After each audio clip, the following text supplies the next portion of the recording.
Hello friend, how gonna to show you how to fix Windows task schedule not running on Windows 10. So guys, it's very simple. Just like, share, comment, subscribe, press the bell icon. So guys, video starter.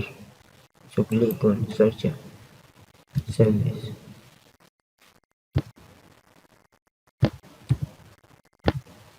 So click on service. So page is open. Scroll down.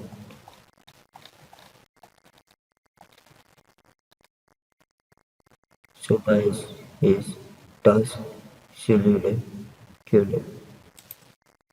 So click on all tasks.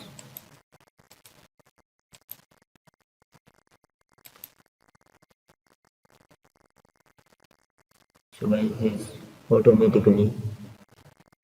So click on automatically. So guys, okay. So guys, it's very simple. How to fix Windows Task Scheduler not running on Windows 10. So please like, share, subscribe, press the bell icon. Thank you for watching my video.